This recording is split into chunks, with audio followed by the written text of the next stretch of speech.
কিয়ামতের কঠিন ময়দান যেদিন কায়েম হবে,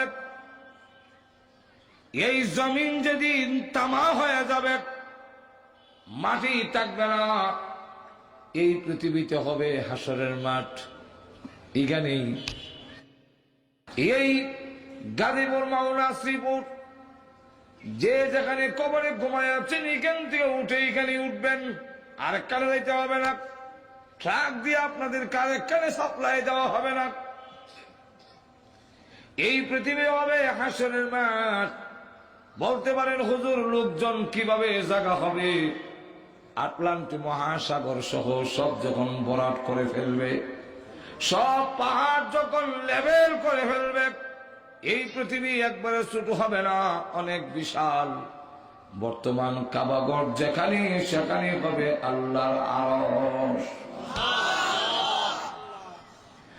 সব যখন এই ময়দানে উঠবেন, তখন দেখবেন এই জমিন আর মাটি নয়, তামা হয়ে গেছে। কেন তামা হয়ে? গরম হয় বেশি। লোহা, তামা, কাঁসা, অ্যালুমিনিয়াম, টিন, এই জাতীয় জিনিসগুলো এই হবে। জমিন যখন তামা হয়ে যাবে, গরম পা রাখা যায় না। সূর্যরা, যেই সূর্য পৃথিবী থেকে বিজ্ঞানীরা বলেন 9,30,00,000 মাইল দূরে, আল্লাহ রসুল বলেন এই সূর্যরা লাকাদ মান্নাল্লাহু আলাল মুমিনিনা ইয বাআসা ফীহিম রাসূলা, নিশ্চয় নিশ্চয় তোমাদের উপরে, মুমিনদের উপরে ইহসান, অনুগ্রহ করেছেন যখন তাদের মধ্য থেকে একজনকে রসুল প্রেরণ করেছেন।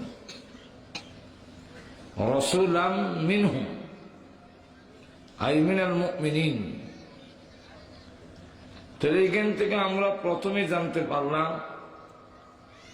যত নবী রসুল আল্লাহ পৃথিবীতে পাঠিয়েছেন, সকল নবী রসুল মানুষের মাঝখান থেকে পাঠিয়েছেন। আর এটাই হল আহলে সুন্নাত ওয়াল জামাতের আকীদা, বিশ্বাস যে নবীরা মানুষ ছিলেন।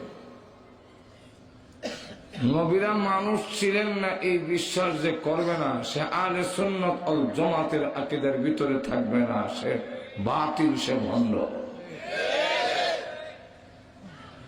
এখন প্রশ্ন হইতে পারে, মানুষ কইলে তো আপনি দাম কমাইয়া দিলেন, মর্যাদা কমাই দিলেন না?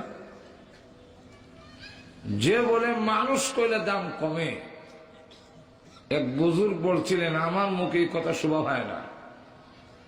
এক বুজুর্গ বলছিলেন, যে বলে মানুষ কইলে দাম কমে, আসলে সে নিজে মানুষ হয়েছে না। আর মানুষ কাকে বলে সে চিনে না। আমরা, আমার কথা বুঝেন কিনা আল্লাহ জানে, ঠিক আছে? হ্যাঁ না পেয়ে সে নিজেও মানুষ হয়েছে না, আর মানুষ কাকে বলে সে চিনে না। এই কারণে বলে মানুষ কইলে দাম কমে। মহান আল্লাহ পাক বলতেছেন, মানুষকে আল্লাহ সম্মানিত করেছেন। এখন যদি কেউ বলে মানুষ কইলে দাম কমে যায়, আল্লাহ বলতেছেন বানানেওয়ালা, তিনি বলতেছেন মানুষের ইজ্জত সম্মান বেশি। তাহলে যে বলবে মানুষ কইলে দাম কমে, তারে কি বলবেন? আল্লাহ নিজে বলতেছেন, وَلَقَدْ كَرَّمْنَا بَنِي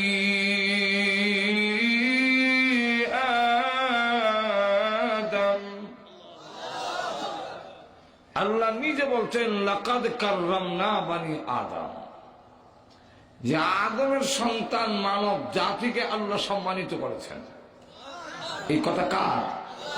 আরো জোরে আওয়াজ দিয়ে বলেন। এরপরে আবার সকল মানুষ কি এক সমান? একটু জোরে কন। দুনিয়ার দৃষ্টিতেও এক সমান না, আখিরাতের দৃষ্টিতেও এক সমান না। বাংলাদেশের প্রেসিডেন্ট যিনি, উনি কি মানুষ না? একটু জোরে বলেন। আর জুতার যে কালি দেয়, হ্যাঁ মানুষ না? প্রেসিডেন্টের হাত 2টা, জুতার যে কালি দেয় হ্যাঁ আর 2টা, হের আঙ্গুল 20টা, প্রেসিডেন্টের আঙ্গুলও 20টা, ওই 50টা না। যেরকম ঠিক না? তার যেমন চোখ দুইটা, প্রেসিডেন্টের চোখ দুইটা। সে তার যেমন পাও দুইটা, প্রেসিডেন্টের পাও দুইটা। হ্যাঁ যেমন বিয়া করছে, প্রেসিডেন্টের বিয়া করছে। হ্যাঁ যেমন বাচ্চা কাচ্চা হয়, প্রেসিডেন্টের বাচ্চা কাচ্চা হয়েছে। হ্যাঁ যেমন খায়, প্রেসিডেন্টও খায়। হ্যাঁ যেমন পায়খানা করে, প্রেসিডেন্টও পায়খানা করে। হ্যাঁ যেমন পায়খানার মধ্যে দুর্গন্ধ করে, প্রেসিডেন্টের পায়খানার কিন্তু মেশ কাম্বরের গন্ধ করে নাই।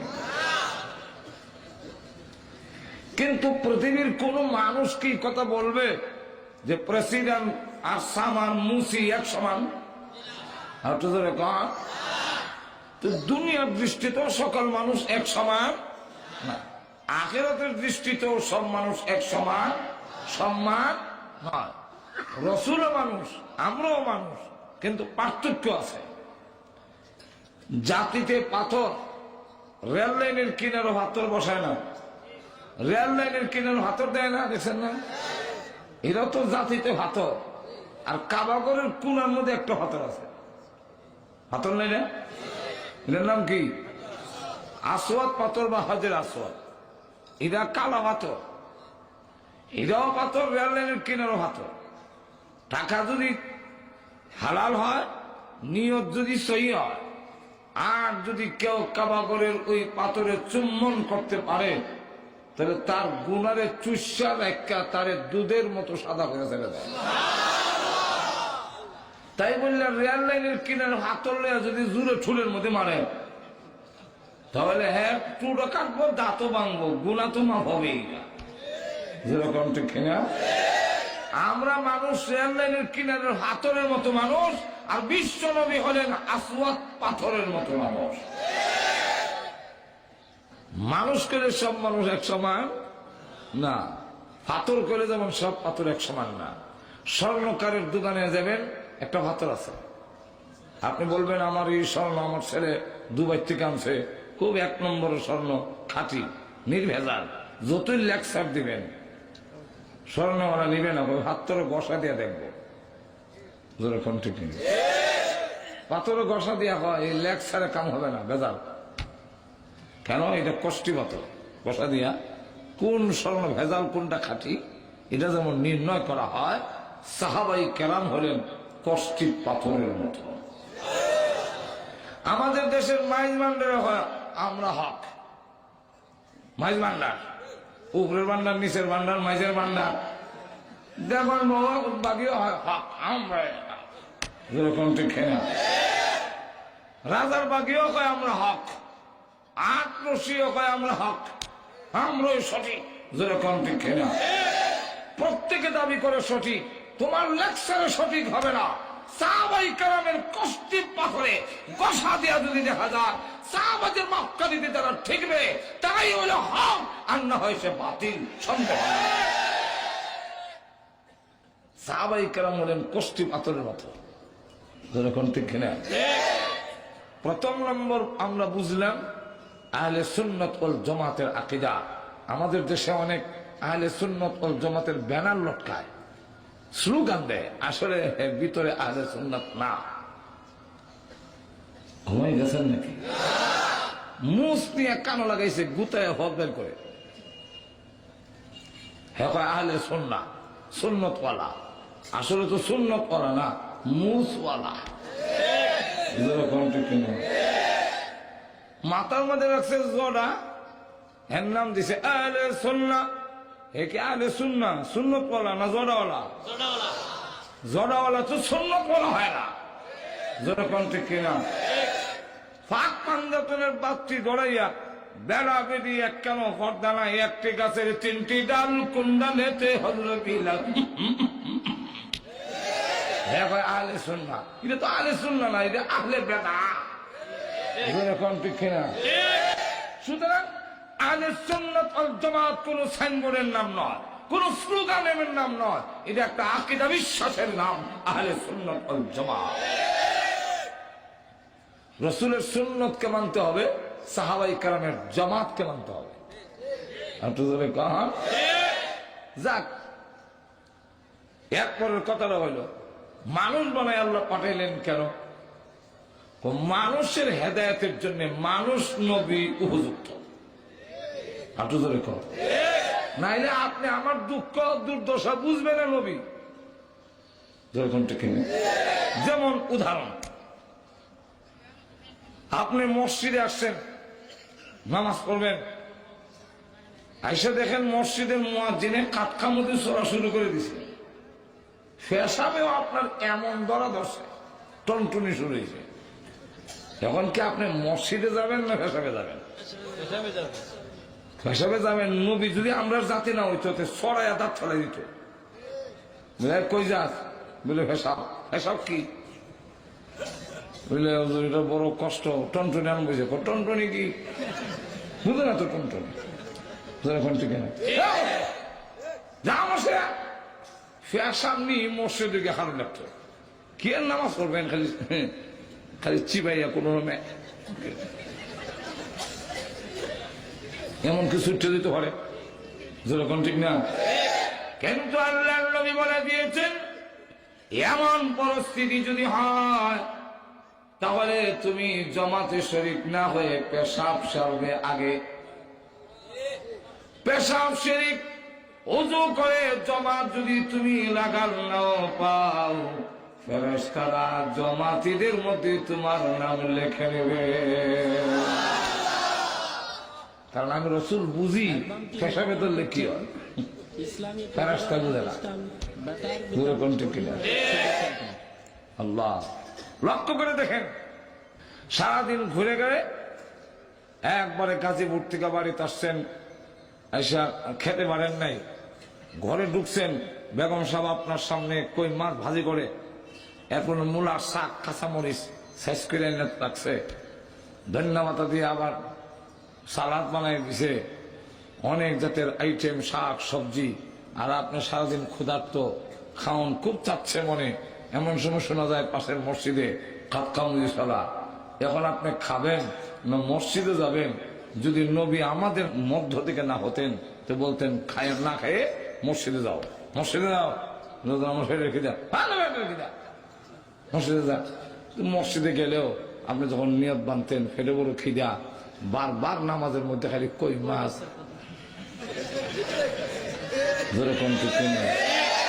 এই জন্য আল্লাহর নবী বলেন, তিরমিজির হাদিস, আল্লাহর রাসূল বলেন নামাজকে খাওন বানায়ও না, খাওন দ্বারে নামাজ বানাও। আর তো ধরে বলেন নামাজকে খাওন বানায়ও না। আলহামদুলিল্লাহ রাব্বিল আলামিন, যে কই মাছটা থুয়েছি, আর রহমানির রহিম মুলার সাথে আছে। তখন দেখা যাবে আপনার যদি ভিতরটারে কম্পিউটার দিয়ে আমার এসে করা হয় তাহলে দেখা যাবে আলহামদুল ভাগে ভাগে কই মাছ, আলহামদুল ভাগে ভাগে কাঁচামরিচ, আলহামদুল ভাগে ভাগে সালাদ, যেরকম ঠিক না? আর ইমাম সাহেব যদি ইন্না আতায় না পড়ে আপনার কাছে মনে হবে যে সূরা বাকারা শুরু করে দিচ্ছে। সারা নামাজ খাওন খাওন হয়ে যাবে, যেরকম ঠিক না? তাই আল্লাহ রসুল বলেন নামাজকে খাওয়ান বানায়ও না, খাওয়ানটারে নামাজ বানাও। আপনি বলবেন এই দাঁত তাড়াতাড়ি সাবাইয়া দেয়, জিভ বলবেন তাড়াতাড়ি গিল, জমাত চলে যাচ্ছে, আর জমাত চলে যাচ্ছে। এই বারবার খাওয়ানোর ফাঁকে ফাঁকে নামাজ জমাতের কথা যে বলবেন, খাইয়া যদি জমাত লাগান নাও পান, জমাতে যারা ছিল আপনার নামও জমাতের মধ্যে লেখা হবে, বুঝছেন? তাহলে রসুল যদি না আমাদের মধ্য থেকে না হতেন তাহলে আমাদের দুঃখ দুর্দশা বুঝতেন না। আল্লাহর যদি উদ্দেশ্য হয় মানুষকে হেদায়েত করা, মানুষকে স্বীকার করা, তাহলে মানুষ নবীরই দরকার। আমরা ছোট সময় দেখছি বক শিকারী, বক বক বুঝেন তো আপনারা? বক শিকারী একটা বককে ধরে প্রশিক্ষণ দেয়, এটা ভালো করে আদর আপ্যায়ন করে, এরপরে একটা পিঞ্জিরার কাঁথা দিয়ে ভালো করে ঢাকে, আর বকটার পায়ের মধ্যে একটা রশ্মি দিয়ে বাঁধে, তার হাতে একটা লাঠি দেয়। এখন বক ধরতে গেলে আর একটা বকের দরকার, কাউয়া দিয়ে বক ধরা যাবে না, ঠিক কিনা? বক ধরতে গেলে যেমন বকের দরকার, কুড়া শিকারীরা কুড়া ধরতে গেলে যেমন একটা কুড়ার দরকার, ঠিক তেমনি হবে মানুষকে যদি হেদায়েত করতে হয় মানুষ নবীর দরকার। জিন্নাত নবী দিয়ে হবে না, ফেরেশতা নবী দিয়ে হবে না। এই কারণে কোরআন শিকারী একটা পিঞ্জিরার ভিতরে কে লুকায়, আর বকটারে রশ্মি দিয়া লাঠির সঙ্গে বেঁধে লাঠিটা দিয়া লুকায় থেকে বকটারে নাড়ায়, সে লুকাই। আল্লাহ বলেন আনা কুনতু কানজান মাখফিয়া, আমি হলাম গুপ্তধন, মুহাম্মদ সাল্লাল্লাহু আলাইহি ওয়াসাল্লামের মাধ্যমে তোমরা ধরতে চাই। যখন চাইলাম আমি বিকাশিত হই, তো ফাখালাকতুল খালকা, আমি মুহাম্মদ সাল্লাল্লাহু আলাইহি ওয়াসাল্লামকে সৃষ্টি করছি যার মাধ্যমে তোমরা ধরো। আর তো জোরে কন্যা। এখন লক্ষ্য করেন, উদাহরণটা বুঝলেই বুঝতে সুবিধা। বক শিকারীর হাতে যে বক আর উড়ন্ত বক, দুইটা জাতিতে বক হইল, কিন্তু একটু বেশ কম আছে। কি বেশ কম? যেটা মালিকের কাছে, এটা হইল মালিকের প্রশিক্ষণ প্রাপ্ত, আর উড়ন্ত বক গুলো মালিকের প্রশিক্ষণ প্রাপ্ত নয়, জঙ্গলি বক। আর তো ধরে কম, নবীরা বললেন আল্লাহর প্রশিক্ষণ প্রাপ্ত, আর তো ধরে কম। আর আমরা হইলাম জঙ্গলি, জঙ্গলি মানুষ। প্রশিক্ষণপ্রাপ্ত বকটা যদিও মালিক যে জাতি, এই জাতের মধ্যে না, কিন্তু মালিকের সাথে বিচ্ছিন্ন নয়। আর তো ধরে কম, রশি দিয়া লাঠির সাথে বান্দা, লাঠি দিয়া নাড়ায়, যুগ শত্রু আছে রশি, ধরে কম ঠিক কিনে। উড়ন্ত বকের সাথে মালিকের কোনো সম্পর্ক নাই। ঠিক নবীরা যদিও আমাদের জাতি মানুষ, কিন্তু আল্লাহর সাথে সম্পর্ক বিচ্ছিন্ন নয়। ওহির রশ্মি বান্দা, ওহির দূর বান্দা, ওহি দিয়ে নাড়ায়, ঠিক কিনা। আর আমাদের সাথে আল্লাহর ডাইরেক্ট কোনো সম্পর্ক নাই, সম্পূর্ণ বিচ্ছিন্ন। বক লড়াইলে একটা বক কয়, আরে আমার জাতি ভাই উড়াল দিতেছে, চল যাই। কাছে আইলেই চঙ্গল দিয়ে ধরে, এমনি সে ছুটতে চায়, নখ দিয়ে আঘাত করে, টুট দিয়ে আঘাত করে, তখন দেখা যায় রক্তাক্ত হয়। কিন্তু এরপরও প্রশিক্ষণপ্রাপ্ত বকটা ক্যাক ক্যাক করে শব্দ করে তার মালিকরে বুঝায় রক্তাক্ত করে ফেলেছে, কিন্তু এরপরও ছাড়তেছি না, আপনার কাছে না পৌঁছাইয়া থাকতাম না, হাত বাড়াইয়া ধরেন। ঠিক তেমনি হবে নবীরা যখন আমাদের জঙ্গলি মানুষের সামনে এসে দাওয়াতের কাজ তুলে ধরেছেন, এই জঙ্গলি মানুষেরা নবীদেরকেও পাথর মেরে রক্তাক্ত করেছে, কিন্তু নবীরাও পরিষ্কার জানাইয়া দিয়েছে, রক্তাক্ত করতে পারো, আল্লাহর সান্নিধ্যে না পৌঁছানো পর্যন্ত দাওয়াতের কাজ বন্ধ করে না। তাহলে এখন আসুন, আল্লাহ রাব্বুল আলামিন এই কারণে বলতেছেন, তোমাদের মাঝখান থেকে একজন নবী আমি পাঠাইয়া মুমিনদের উপরে অনুগ্রহ করেছি। মুমিনদের উপরে অনুগ্রহ করছেন, কিন্তু এই কথার দ্বারা আর একটা আয়াতের সাথে সাংঘর্ষিক হয়, তারও লেগে দ্বারা। এই আয়াত কি? আল্লাহ কোরআনে বলে, ওয়ামা আরসালনাকা ইল্লা রাহমাতাল লিল আলামিন।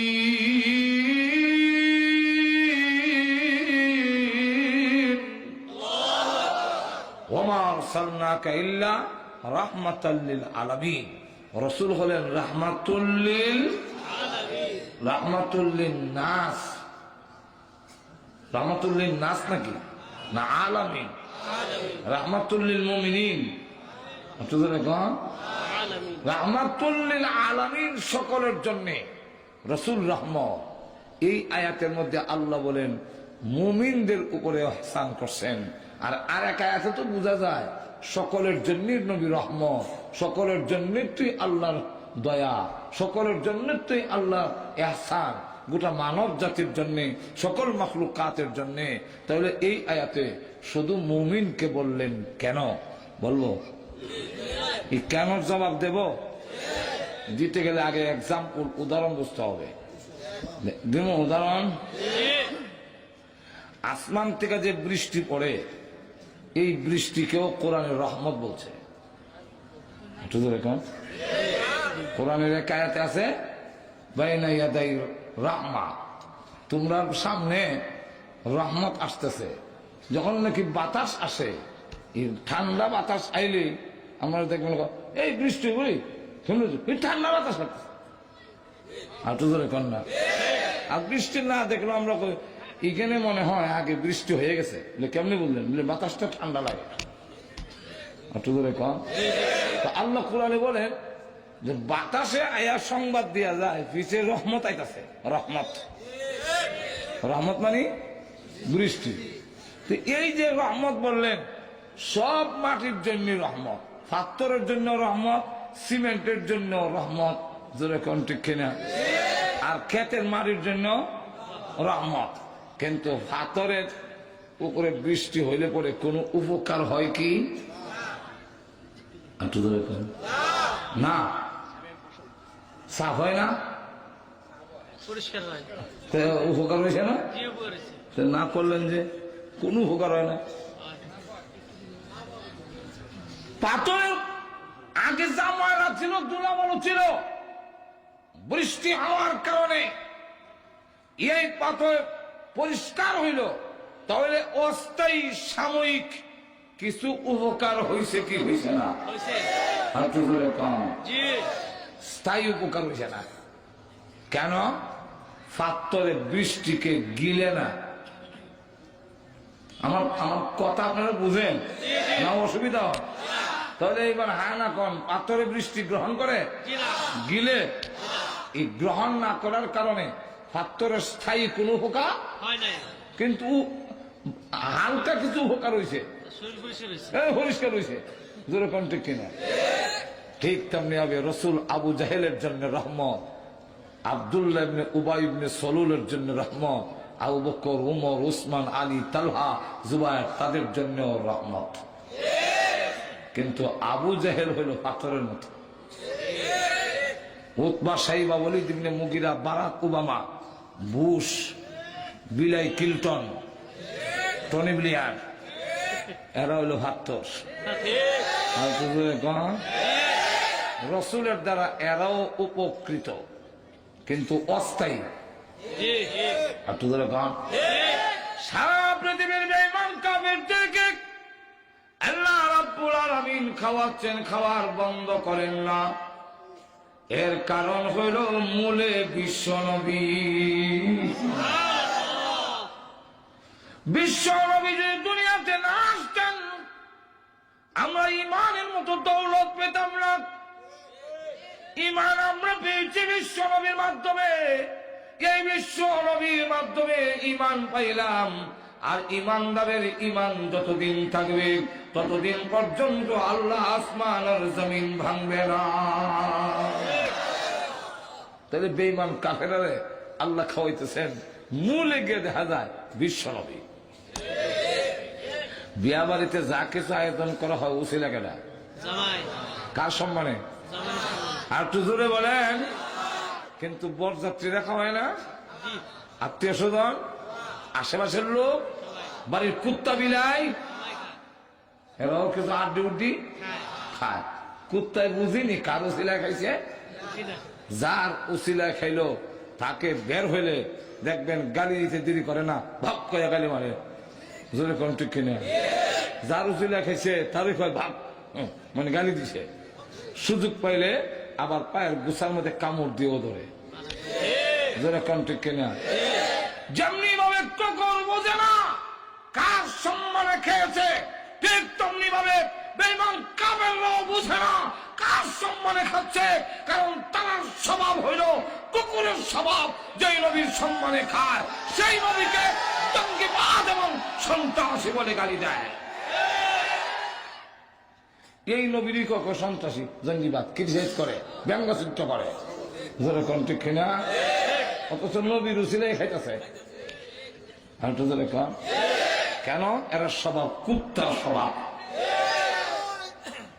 কুকুর আর এর সাথে একটা মিল আছে, বললো হাঁটু ধরে কন। আর দুনিয়া জিফাতুন ওয়া তালিবুহা কিলাব। আল্লাহ রাসূল বলেন পৃথিবীটা মরা জানোয়ার। আর দুনিয়া জিফাতুন, তালিবুহা কিলাব। আর এই মরা জানোয়ার, মৃত জানোয়ারের পিছনে যারা আল্লাহ পরকাল বুইল্লা লাগছে, এরা এদেরকে আল্লাহ রসুল বলেন কুকুর। আর হুজুরে বলেন, মুহাদ্দিসিনে কেরাম এক ব্যাখ্যায় আনছেন যে এই যে কুকুর বললেন, মরা জানোয়ার কি শুধু কুকুরই খায়, শিয়ালে খায় না? শুকুনেও তো খায়, শিয়ালে খায়, শুকুনে খায়, তো শুধু কুত্তারে হেরা বলতাম কেন? রসুল কেন বলেন না সালাপ, খালি কিলাপ? কয়েক কারণ আছে। কারণ কি? কারণটা হইল, শুকুনে দিনের বেলা আসে, রাত্রে তার জায়গায় চলে যায়, বাড়ির কথা বলে না। কম লক্ষ্য করে দেখবেন, শিয়াল রাত্রের বেলায় আসে, দিনের বেলা আসে না, তার বাড়ি জায়গা চলে যায়। আর কুত্তা 24 ঘন্টাই ফেদ আছে আর জানোয়ার আছে। কম কুকুর যেইভাবে মৃত জানোয়ার পেলে মালিকের কথা বলে যায়, বাড়ির কথা বলে যায়, ঠিক তেমনি ভাবে যেই সমস্ত লোকেরা দুনিয়ার মরা জানোয়ার পাইয়া আল্লাহ মালিকের কথা বলে যায়, পরকালের কথা বলে যায়, হ্যাঁ, আর কুকুরের মধ্যে কোনো পার্থক্য থাকে না। যাক, দুনিয়াতে তারা কাফেররা বিশ্বনবীর দ্বারা উপকৃত হয় কিনা? এটা কি স্থায়ী না অস্থায়ী?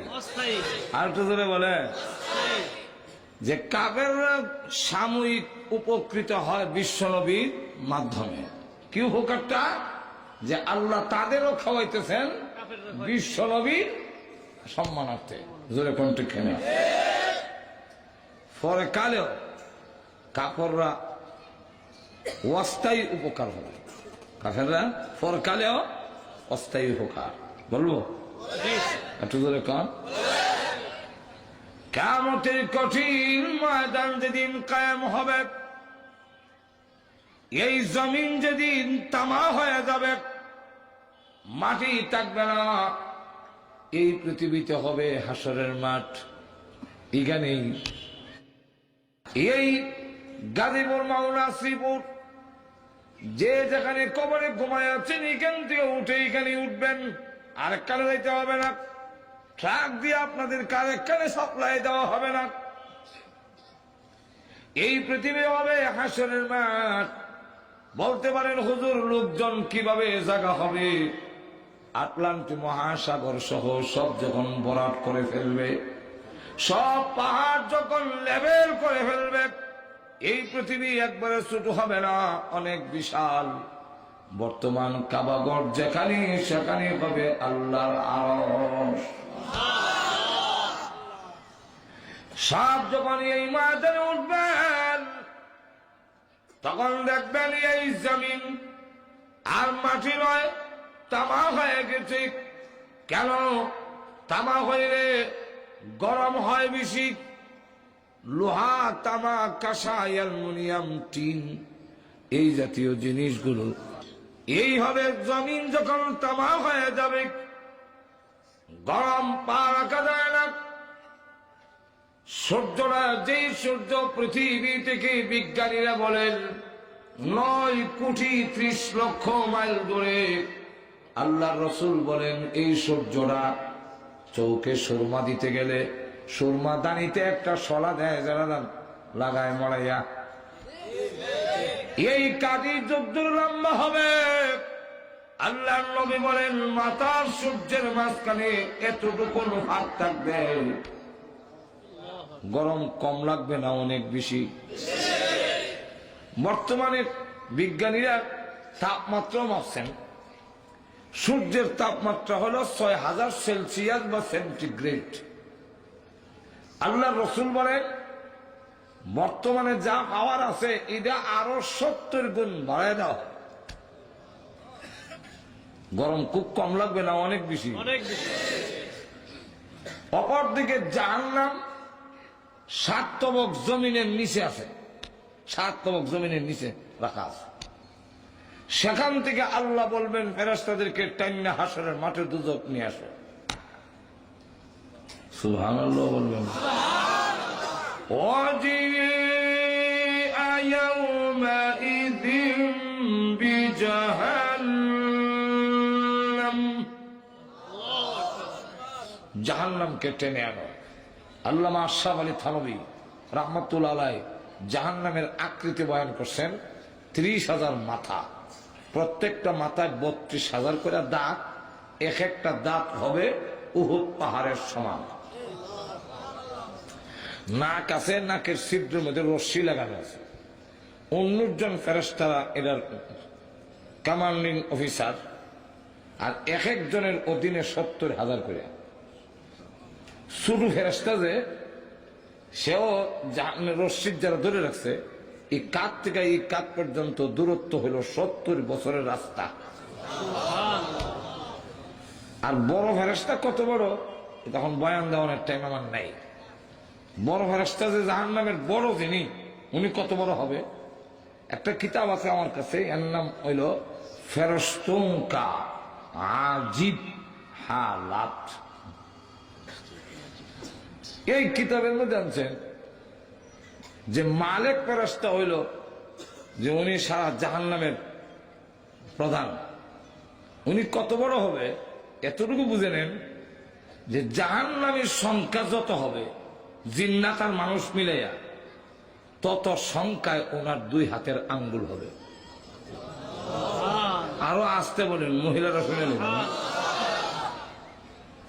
এত সংখ্যা যদি আঙ্গুল হয়, আল্লাহ আমাদের দেশের কোন কোন সন্ত্রাসীকে ধরতে গিয়া 3 বাহিনী লাগায়।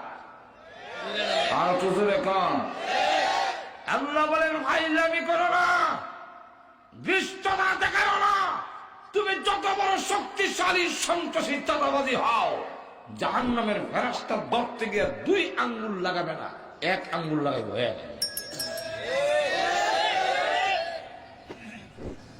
এখন এইভাবে দইরা জাহান্নামের দিকে যখন ঢিল মারবে, কিতাবে লেখেন 70 বছর পর্যন্ত সে শুধু যাইতেই থাকবে। বুঝলেন কি শক্তি? হাই নেমে করতে হিসাব করে করো, যেরকম ঠিক কিনা। যাক, সবে মিললে জাহান্নামের রশিদ ধরছে, কিন্তু জাহান্নাম মানুষ দেখার পরে হাসরের মাঠে একান্ত ক্ষুধার্ত বাঘের না হুঙ্কার দেয়, দাঁতে দাঁতে গসা লাগা, খট খট খট খট, গুসায় জুমুন ফেটে যাবে।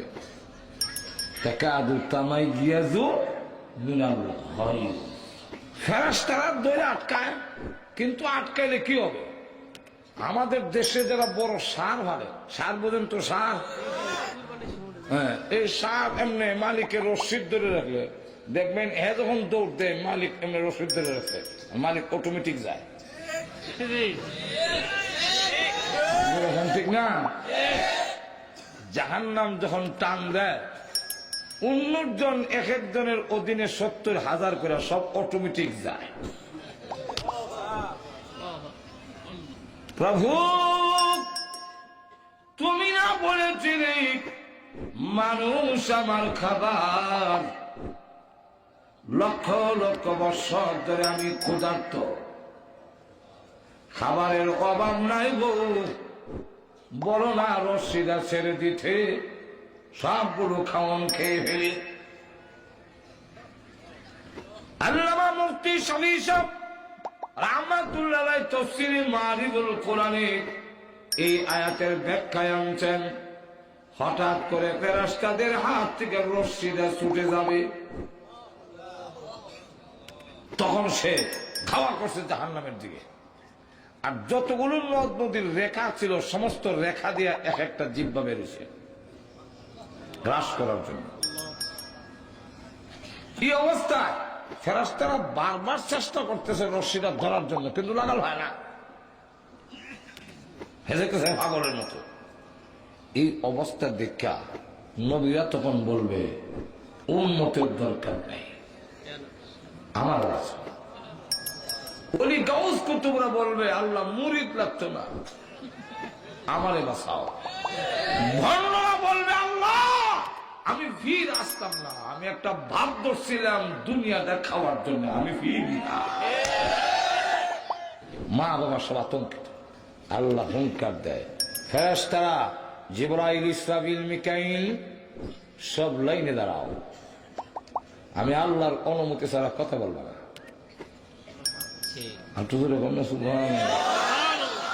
আসেনি কোরআন শরীফ, ইয়াউমা ইয়াকুমুর রূহু ওয়াল মালাইকাতু সাফফা لا يتكلمون إلا من أذن له الرحمن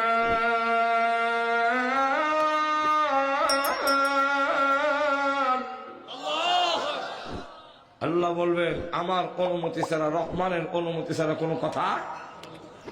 জিবরাইল আলাইহিস সালাম আতঙ্কিত হইয়া আল্লাহর আরশের হায়া ধইয়া, আল্লাহ আমারে বাঁচাও, না জানি কোন ঠাডা আমার উপরে। আল্লাহ হুঙ্কার দেয়, লিমানিল মুলকুল ইয়াউম, আজকের রাজত্ব কার? রাজত্ব রাষ্ট্রীয় ক্ষমতা হইয়া যা ইচ্ছা তা কইস, যা ইচ্ছা তা করছ। এখন বল হাওয়ার দেখা, দেখা হাওয়ারটা।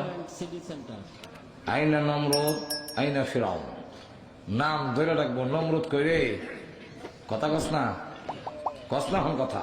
বুশের নাম তো লই তুই, কারণ পুরান ভাগরেরই বাদ নাই, আবার বলে নতুন ভাগর। ওই সময় আমাদের নবী, বিশ্ব নবী, তিনি তখন বলতে থাকবে উম্মতি উম্মতি ওনা, নফসি নফসি না। তিনি তখন বলবেন আনতা আহকামুল হাকিমিন, আল্লাহ তুমি তো বিচারপতি, যাও বিচারপতি। আনতা রাব্বুল আলামিন, তুমি তো সকলের পালনেওয়ালা। আনতা রাব্বুস সামাওয়াতি ওয়াল আরদ, তুমি আসমান জমিনের মালিক। আনতা রাব্বুল আরশিল আযীম, তুমি মহান আরশে আযীমের মালিক। আনতা যুল জালালি ওয়াল ইকরাম, তুমি সম্মান ও মর্যাদার অধিকারী। আনতাল হাইয়ুল কাইয়ুম, তুমি চিরঞ্জীবী, তুমি নিজে কায়েম ছিলে, সকলকে কায়েম তুমি রেখেছ। আল্লাহ তুমি যদি আমাদেরকে হুঙ্কার দাও, আমরা তো তোমার গোলাম, তুমি আমাদের মনিব। মনিবে হুঙ্কার দিলে গোলামের কি ক্ষমতা আছে তার পাল্টা পাল্টি করা? এমন ভাবে প্রশংসা শুরু করবে, বিশ্ব নবী জিন্দেগিতে এত প্রশংসা আল্লাহর কোনদিন করেন নাই। আল্লাহ ডাক দিয়ে বলবে, নবীজি মাথা উঠান, আপনারা প্রশংসা শুনে আমি আল্লাহর রাগ গুসা ঠান্ডা হয়ে গেছে। এই কিয়ামতের কঠিন ময়দানে সর্বপ্রথম আপনাকে আমি আল্লাহ কথা বলার জন্য অনুমতি প্রদান করলাম। আপনি কথা বলেন, সব বন্ধ। হাসরের মাঠে দাঁড়ায় দিছে তামাক জমিনে সূর্যের নিচে কতদিন? একটা দিনই হবে এই পৃথিবীর হিসাব মতে 50,000 বছরের সমান।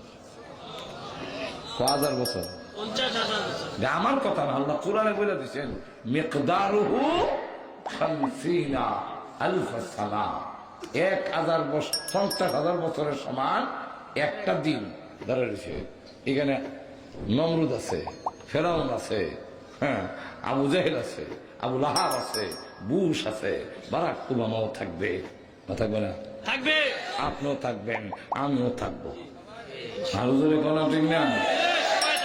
আল্লাহ রাব্বুল আলামিন সব টেরদার করে রেখে দিয়েছেন, কোন কথাই করে না। আল্লাহ খালি তা 50,000 বছর চিন্তা করছেন বিষয়টা। এখন হাসরবাসীরা বলবে যে আমরা একটা ফায়সালা হয়ে যাক, জান্নাত আর জাহান্নাম বুঝি না, একটা ফায়সালা হোক। কোন লোকটা যদি একবার খালি কোর্টে আনে আর নেয়, আর একবার মাথা বাইর করে আবার নেয়, ফাঁসি দিবনি না দিত না, এরকম একটা টানাটানি যদি থাকে, তখন যারা এইভাবে নেয় কিভাবে কোর্ট কাছারিতে টানা হাসার থেকে একটা দেলাম তো জোরে কন্টেক্ট না, হাসরবাসীরা বলবে একটা ফায়সালা হয়ে যাওয়া বাবা, দেলাম দুজবই। কিন্তু কথাটা বলবে কে? বলে একটা ফায়সালা করেন।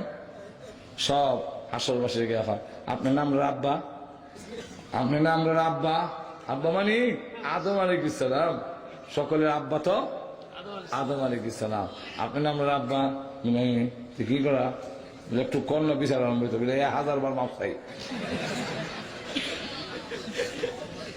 হাদিস শরীফ আসছে মুসলিম শরীফে, তখন বলবে ইতু নুহা, তোমরা নূহ নবীর কাছে যাও। নূহ নবীর কাছে গিয়ে বলবো আপনারা আমরা শরীয়তের প্রথম নবী, আপনি একটু মেহরবানি করে আল্লাহর কাছে বলেন না, বিচারটা মানে বেহেশত দিবেন না, বেহেশত একটা দেন এই কথাটা আল্লাহর কাছে বলেন। নূহ নবী আমি মাফ চাই। বলে কেন? বলে আল্লাহ যদি উল্টা আমার জিজ্ঞাসা করে যে 1000 মানুষ মরলো, তোমার ছেলে যে সময় মরে এই সময় সিলি মাসে লেগে গেল, এর আগে সিলি দিলা না, এটা জবাব দেওয়া আগে আমি না। তোমরা যাও ইব্রাহিম নবীর কাছে, তো ইব্রাহিম নবীর কাছে সবাই গিয়ে আপনারা খলিলুল্লাহ, আল্লাহ উপাধি দিচ্ছেন, আপনি আল্লাহর জন্য আগুনে জাপ দিচ্ছেন, ছেলে কুরবানি করছেন। হ্যাঁ, যদি উনি তো কুরবানি করে দিয়েছে, কুরবানি ওইসা না, এটা হলো ভিন্ন, উনি তো করিবেন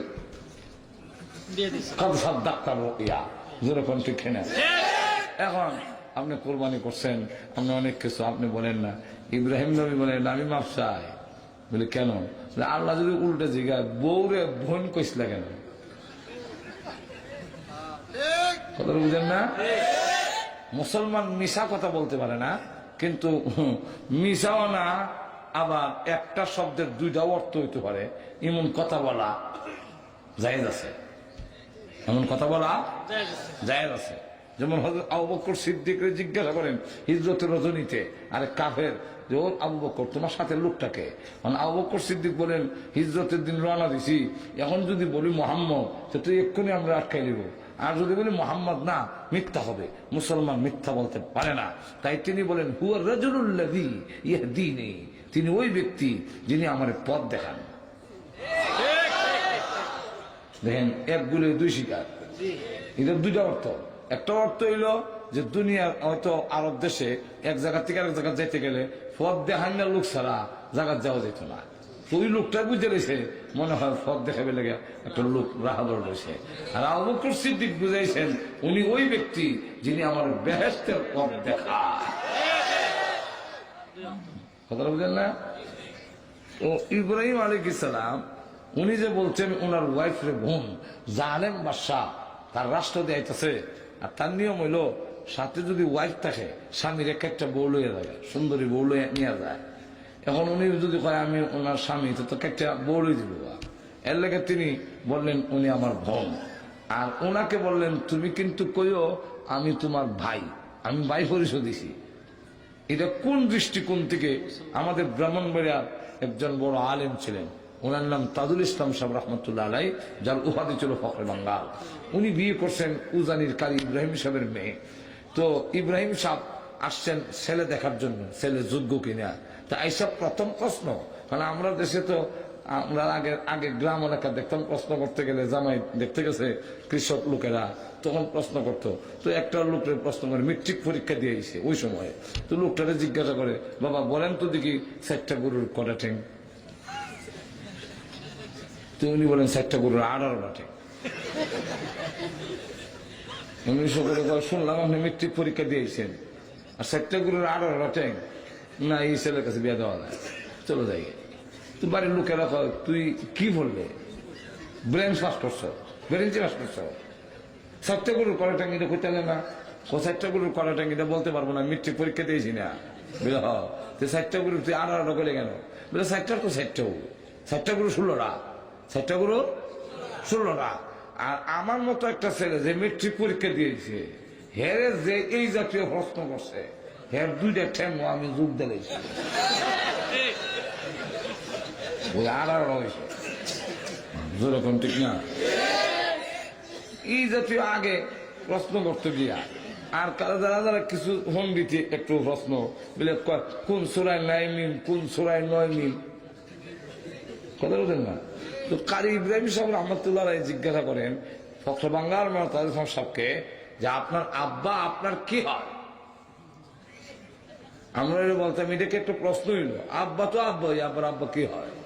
বেশির থেকে বেশি বলতাম আব্বা আমার মার স্বামী হয়। কিন্তু ফখর বাঙ্গাল রহমতুল্লাহ সঙ্গে সঙ্গে জবাব দেয় ভাই হয়। উনি প্রশ্ন করেন আপনার আব্বা আপনার কি হয়? উনি বলেন ভাই হয়। তেমনি কারি ইব্রাহিম সাহেব রহমতুল্লাহ বলেন ছেলে উপযুক্ত, বিয়া দেওয়া যায়। আব্বা আবার কি হয় এটা প্রশ্ন করলেন কেন? তখনই উনি বুঝে ফেলছেন যে কোন দৃষ্টিকোণ থেকে প্রশ্ন করছেন। উনি কোরআন হাদিসের দৃষ্টিকোণ থেকে প্রশ্ন করেছেন ইন্নামাল মুমিনুনা ইখওয়াতুন, মুমিন মুমিনে ভাই ভাই, আব্বা মুমিন আমিও মুমিন, ইমানের সূত্রে বাপ বেটাও ভাই ভাই। আর তো জোরে কন। তো এখন দেখেন হযরত ইব্রাহিম আলাইহিস সালাম এই দৃষ্টিকোণ থেকে তুমি মুমিনা আমি মুমিন, এই দৃষ্টিকোণ থেকে এখন বলছি তুমি আমার বোন আমি তোমার ভাই ভাই। হযরত ইব্রাহিম আসলাম বলেন আল্লাহ যদি জিজ্ঞাসা করেন এই ফেস লাগাইল কথা কইস না কেন, আমি নকশায় আমি পারবো না, তোমরা যাও মুসা নবীর কাছে। মুসা নবীর কাছে যাওয়ার পরে উনি বলবেন আমি পারবো না। বলে কেন? বলে দুজন ঝগড়া লাগছে আর আমি ভাঙ্গার উদ্দেশ্যে ধাক্কা দিচ্ছিলাম, এটা করে মরিছে। আমার আল্লাহ যদি জিজ্ঞাসা করেন যে একটা লোকটা ধাক্কা দেবেন এটা সব আমাকে দেওয়া যাও, আমার উন্মত লাগতো না, আমার জান বাসায়। তোমরা যাও ঈসা নবীর কাছে। ঈসা নবীর কাছে আসার পরে উনি বলবেন আমিও পারবো না। বলে কেন? বলে আল্লাহ যদি আমার উল্টা জিজ্ঞাসা করেন তুমি সুপারিশ করবো পরে, আগে বলো তোমার উম্মতেরা তোমাকে আমার ছেলে বানাইছিল কেন? আমার তো কোনো ছেলে নাই, তুমি কি আমার ছেলে? বললেন না। তো এটার জব আমাকে দেওয়া যাও, ফুট বানাইছিল কেন লেগে? ঠিক না? তা আমি আটকা পড়ে যাই, আমি পারবো না। তবে তোমাদের কয়ে দে তোমরা যাও বিশ্ব নবীর কাছে। বিশ্ব নবীর কাছে আসার পরে বিশ্ব নবী বলবেন তোমরা সঠিক জায়গায় এসেছো, এই অধিকার একমাত্র আল্লাহ আমাকে দিয়েছেন। বিশ্ব নবী রাহমাতুল লিল আলামিন তখন শুরু করবেন, প্রভু গো বিচারটা আরম্ভ করেন। আল্লাহ বিচার আরম্ভ না করলে ভালো মন্দ কিছুই বোঝা যায় না। নবীজির সুপারিশের কারণে তখন দেখা যাবে মাত্র 6 ঘন্টার ভিতরে আল্লাহ সকলের হিসাব কিতাবের খাতা সমঝাইয়া দিবে। কয় ঘন্টা? হাদিসের মধ্যে 6 ঘন্টাই যে না, হাদিসের মধ্যে আসছে নিষ্পুন নাহার। এটা আমি হিসাব করিয়া 6 ঘন্টা আমরা রেডি করে দিলাম আর কি, কথা বোঝেন না? নিষ্পুন নাহার অর্ধেক দিন। অর্ধেক দিন বলতে নাহার বলা হয় সূর্য উঠার পর থেকে ডুবা পর্যন্ত, ডুবার পরটার নাম লাইল। তো এই লাইল আর নাহার মিললে হইলো 24 ঘন্টা। তো দিনের রাইতে ছোট বড় আছে না, তো সব গড়ে হিসাব করলে ক ঘন্টা পরে? 12 ঘন্টা। একদিন 12 ঘন্টা, ওই লাইন 12 ঘন্টা, সব মিললে 24 ঘন্টা। তাহলে নিষ্পুন নাহার যদি হয় তাহলে 12 অর্ধেক করলে কত হয়? 6 ঘন্টার ভিতরে হিসাব শেষ। এবার বলেন এই যে পরিত্রাণ হইল হাসরের ময়দানের কষ্ট থেকে, আবু জাহিল হইল, আবু লাহাব হইল, এটা কি স্থায়ী উপকার না অস্থায়ী? কম অস্থায়ী লাভবান কিয়ামতের কঠিন ময়দানে আবু জাহিল হয়েছে নি? কম নবী সুপারিশে বিচার হয়েছে না? এই ফায়দাটা তো হয়েছে, পরে তো হয়েছে না। ঠিক না? এই জন্য বৃষ্টি হইলে আসমান থেকে পাথরের যেমন অস্থায়ী উপকার হয়, স্থায়ী উপকার হয় না। এই কাফেররা হইল পাথরের মতো। আসমান থেকে যখন বৃষ্টি পড়ে, সিমেন্ট যদি তাকে বাইরে, বৃষ্টি পড়লে শক্ত থাকে না নরম হয়? প্রথমত নরম হয়, এটা বুঝেন না কেন? সিমেন্টের মধ্যে পানি দিলে গলে যায়, হাওড়া করে গলে যায়, কিন্তু পরে শক্ত হয়, পরে হাত হয়। তাহলে আগে ভালো আসছিল, পরে খারাপ হয়েছে, হাত চলে গেছে। যখন ঠিক কিনা? কেন? কারণ রইল সিমেন্টে পানি গিলে কিন্তু রাখে না, ছাইড়া দেয়, ভিতরে রাখে না, ছাইড়া দেয়। এই কারণে আগে ছিল হাওড়া হলো হয়েছে মাত্র শক্ত হয়ে গেছে। এক দৃষ্টান্ত হইল মুনাফিকরা। আর একটু জোরে বলেন, মুনাফিকরা রাসূলকে গিলে কিন্তু ভিতরে রাখে না, উগলায় ছেড়ে দেয়। এই কারণে কাফেরের চাইতে আরো শক্ত হয়ে যায়। আর জমিনের যে মাটি পানি গিলে এবং ছাড়ে না, রাখা দেয়। এই কারণে স্থায়ী উপকার ক্ষেতের মাটির হয়। এর দৃষ্টান্তটা হইল মুমিনের। لقد من الله على المؤمنين।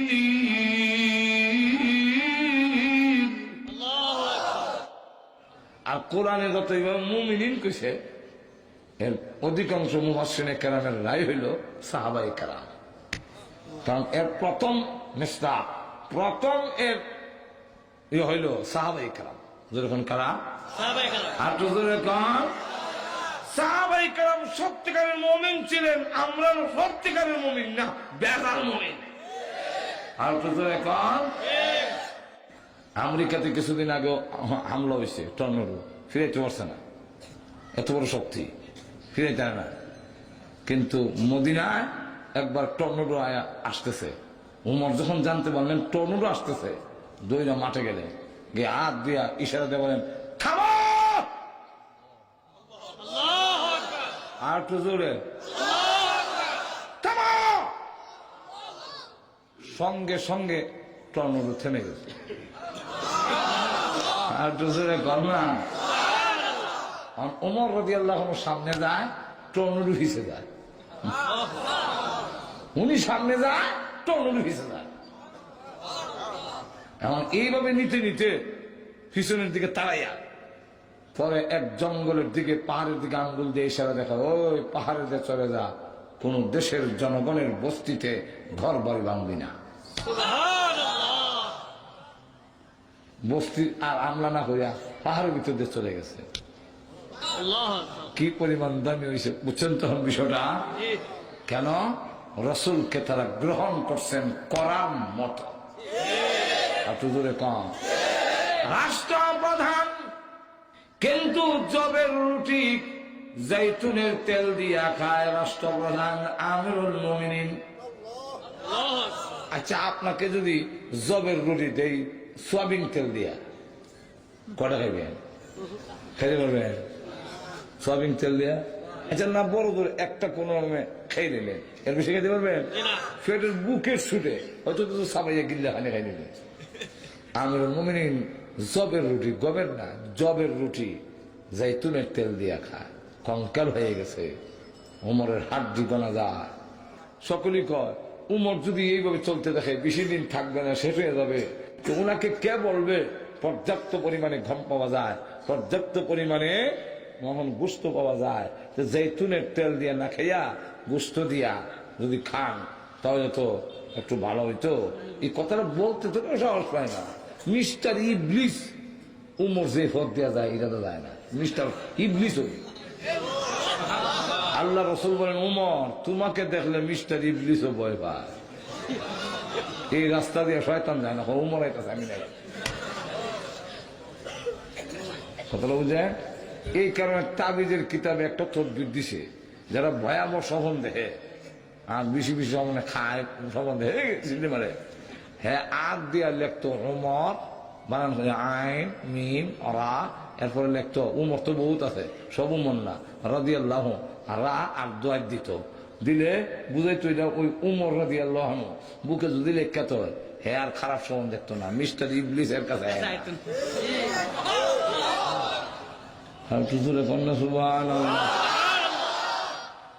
কে বলবে? সকলে মিললে ওনার মেয়েকে বলি, ওনার মেয়ে যদি ওনার মেয়ে কিন্তু ফদে বড়, বিশ্ব নবীর আদরের স্ত্রী উম্মাহাতুল মুমিনিন হযরত হাফসা রাদিয়াল্লাহু আনহা, ওনার কাছে যাই। ওনারে গিয়ে হটাই। তো ওনারে সকলে কইয়া বলেছে আপনার আব্বারে গিয়ে এখন দেশে গম অভাব নাই, গোষ্ঠের অভাব নাই, এখন খাইলে কোনো সমস্যা না, অসুবিধা কি? তো উনি গিয়ে আব্বা দেশের স্বার্থে, জনগণের স্বার্থে, ইসলামের স্বার্থে স্বাস্থ্যের তো দরকার, পর্যাপ্ত পরিমাণে গম পাওয়া যায়, গোস্ত পাওয়া যায়, একটু খাইতেন যদি। কইতে দিয়েছে উমর কান্দা শুরু করতে দিয়েছে। আব্বা আপনি কাঁদছেন কেন? মা জীবনে কোনদিন কল্পনা করি নাই গো তোমার কাছ থেকে এই কথা আমি শুনব। হ্যাঁ মা, তুমি না বিশ্ব নবীর আদরের স্ত্রী। অমা তুমি বলো গো আমার নবীজি কি খাইতেন? আম্মা জান হাফসা রাদিয়াল্লাহু আনহা বলেন, হে আব্বা আমি নিজে দেখেছি বিশ্ব নবী জবের রুটি জৈতুনের তেল দিয়ে খেতেন। ওমর বলেন মা গো কঙ্কাল কেন?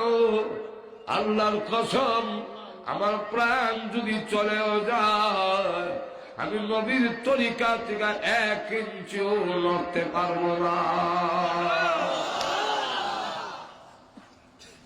তারা নবীকে গ্রহণ করেছিলেন সঠিকভাবে, এই কারণে তারা দুনিয়া এবং আখিরাতেও দামি। রাসূল বলেন জান্নাতের ভিতরে গেলাম, সুন্দর বালাখানা দেখে আকর্ষণ যখন হয়ে গেল, এত সুন্দর বালাখানা আমি দেখে আশ্চর্য হয়ে গেলাম, নবীকে আকর্ষণ করে ফেলেছে। বুঝতেছেন তো বিষয়টা কত আকর্ষণীয়? দামি দামি পাথর, কারুকার্য। রাসূল 1 কদম 2 কদম বিল্ডিং এর দিকে যায়, ফেরেশতারা বলেন ওগো নবী ঘরটা কার জানেন? রাসূল বলেন কার জন্য বানাইছেন আল্লাহ? কয়েক আরবির জন্য। রাসূল বলেন আনা আরবি। তখন ফেরেশতারা বলেন এক কুরাইশের জন্য। রাসূল বলেন আনা কুরাইশি, আমিও তো কুরাইশি।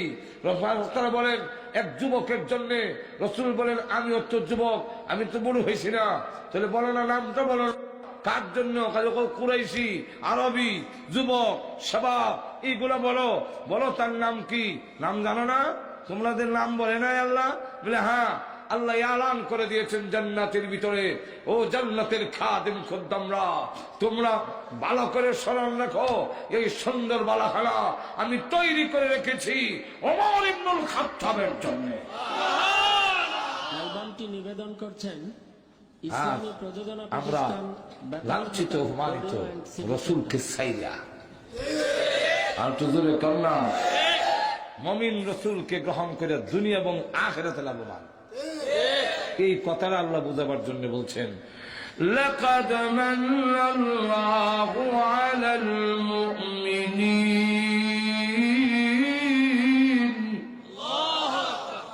মুমিনদের উপরে ইহসান। ওয়া মা আরসালনাকা ইল্লা রাহমাতাল লিল আলামিন।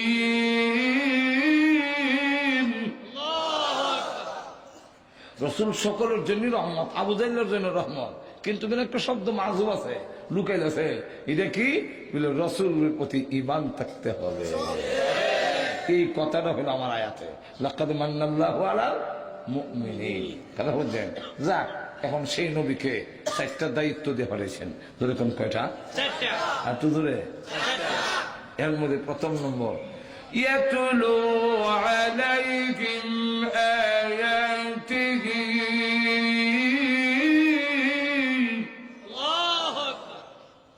কোরআন তেলাওয়াত করেন। তেলাওয়াতকারীরাও লাভবান হবে। হাদিসে এসে জান্নাতের ভিতরে আল্লাহ বলবেন ইউকালু লিসাহিবিল কোরআন, কোরআনওয়ালা হাফিজুল কোরআন কইছে না, সাহিবিল লিসাহিবিল কোরআন ইউকালা বলা হবে। বুঝলেন না? লিসাহিবিল কোরআন, হাফিজুল কোরআন কইলে না হবে সব আলগা করতাম। সাহেবের কোরআন, কোরআনওয়ালা, যে জাগির দেয় হে কোরআনওয়ালা, যে টাকা দেয় হে কোরআনওয়ালা, যে 1 বস্তা চাউল দেয় হে কোরআনওয়ালা। তখন আল্লাহ কোরআনওয়ালা বলবো ইকরা, বলে আমি তো পড়তাম জানি না, ওই সময় অটোমেটিক তুমি পড়তে জানবা, জবান দিয়ে বের হবে, এ করা পড়ো ওয়ার্তাকে আর চলো। তবে এখন দুনিয়ার বুনবুন্যা পড়া না, আমরা পড়া হইলো হাবের সাবরাও পড়ে, আর আমরা যে মসজিদে তারাবি হাবের সাবরা খুব বনবন বনবন পড়তে যায়,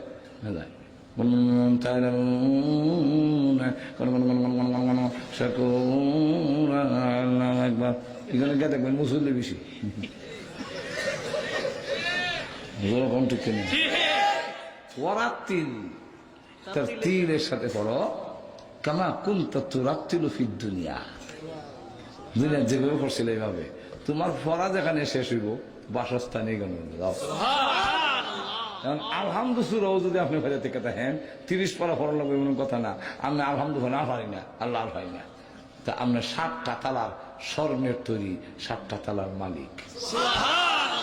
তাহলে যে হাতে আসলা জানে সেও গর্বিত, কে বলছে সার্টিফিকেট নাই কি করে খাইবে? আর তো জোরে কর না, আরো জোরে। যারা বলে কওমি মাহা করলে কি হইব, বলে আলহামদুলিল্লাহ শিখতে হলো লাভবান, জোরে কম ঠিক না ঠিক না। আলহামদুলিল্লাহ বললেও আপনার ছেলেকে কৌদুর কি বানাইলেন, একটা আমারও কৌদুর একটা ছেলে আলহামদুলিল্লাহ 3 ছেলে 3 জনে হাফেজ, তখন 3 কৌদুর একটারে ডাক্তার ডাক্তারের কি দিব কি হবে বলেন, হ্যাঁ ডাক্তার আমার কি হইল, যেরকম ঠিক না হে কি হইল, হে কি হইল, ডাক্তার হয়ে কিছু থামাই করলো, পয়সার অভাব না, এখন খাইবার টাইম নেই, ঘুমার টাইম নেই, ফ্যান ঘুরে দেখাই দেখতে ভাইয়া এটা বাঁধবার টাইম নেই, অনেক ডাক্তার আগে দেখি কাপড় ঘুরে বাঁধবার টাইম নেই, ব্যস্ততা কথা বলছেন না, জমা করলো, মার্কেট করলো, বাড়ি করলো, ডাক্তার সাহেবের কি হইলো, মরে যাবে সময় তো শূন্য হাতে। আর যে আলহামদুলিল্লাহ জানে 30 পারা কোরআন জানলে তো শুকুর আলহামদুলিল্লাহ, সব দুনিয়ার বিল্ডিং দুনিয়ার সব ফালাইয়া গেল, কিন্তু আখিরাতের বিল্ডিং 6666 তালার মালিক হইয়া মরতে পায়, যেরকম ঠিক কিনে বড় আছে। والشمس وضحاها والقمر إذا تلاها, করবে আর কম্পিউটারের মতো অটোমেটিক দেখা যায় তালা, খালি দৌড়ে উঠতেছে তালা, আল্লাহু আকবার। যা কোরআন তেলাওয়াত তেলাওয়াত করো, তেলাওয়াত বুঝো আর না বুঝবে, বুঝলে আলহামদুলিল্লাহ, বুঝতে পারলে আলহামদুলিল্লাহ, কিন্তু বুঝো আর না বুঝো সব ঠিক আছে, অ্যাকশন ঠিক আছে, বুঝতে পারলে আলহামদুলিল্লাহ শুকুর আলহামদুলিল্লাহ, কিন্তু না বুঝলে তো হবে না তা না, তবে শর্ত 2টা,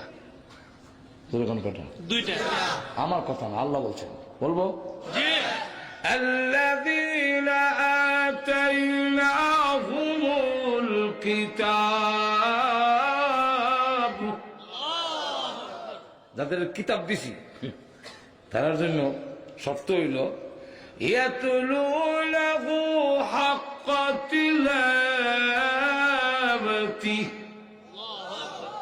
1 নম্বর শর্ত হইল তেলাওয়াতের হক আদায় করে পড়তে হবে, সহি শুদ্ধ করে পড়তে হবে। আমরা কাজ হয় না, গিয়া দেখি যা একটা পড়া এরকম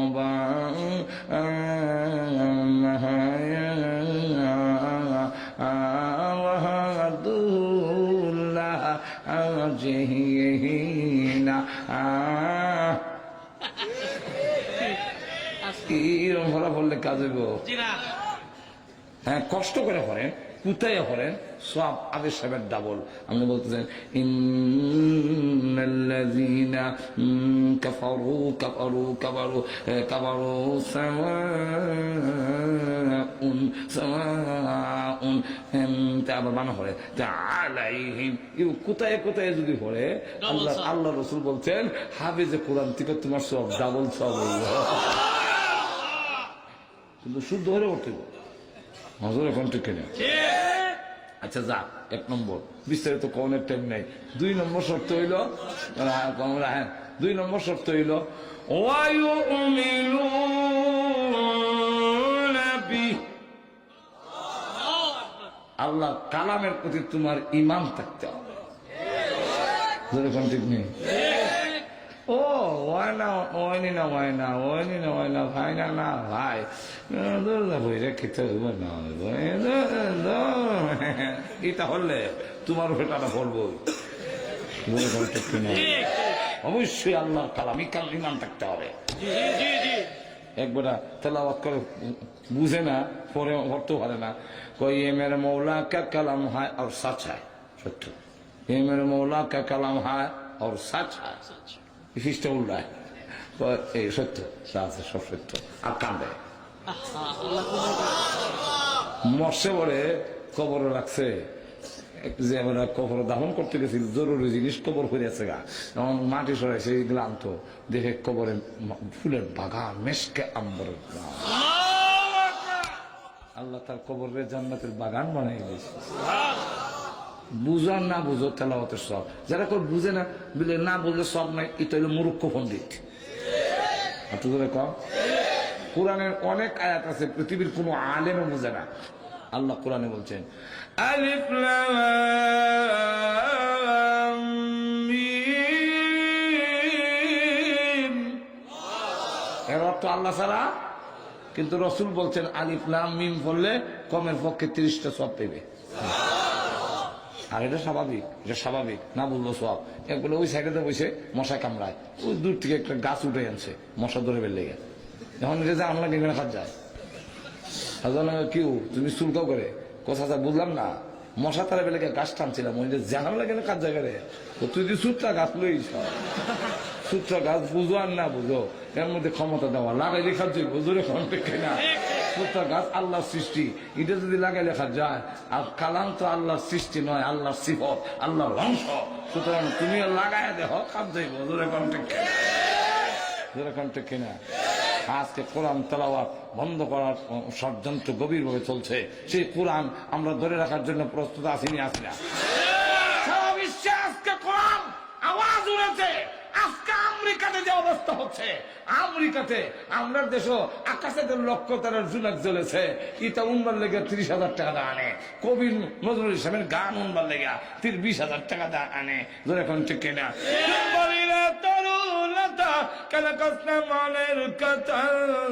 জঙ্গলেতে তাই কাবুজি দেখছেন নবী রে, এটা উনবার লেগে পয়সা দেখে লজ্জা হওয়ার কথা। ধরে এখন আর আমেরিকা মিশর থেকে একজন কারি সাহেবরে $8,000 খরচ করে নিয়েছে কোরআন শরীফ শোনার জন্য। কোরআন শোনার জন্য আজকে সারা বিশ্বে আমরা যখন কোরআন তেলাওয়াত করি, আমেরিকা সিলেটে শুরু হয়ে যায়, লন্ডন, তখন দেখা যায় আরে বাপরে বাপ কোরআনের যে একটা জাগরণ সৃষ্টি হয়েছে।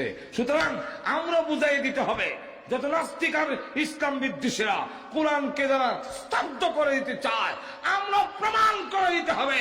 প্রয়োজনে শৈলের তাজা রক্ত দিয়ে হলো কোরআনকে ধরে রাখার জন্য কারাগারে হাত তুলে রাখা।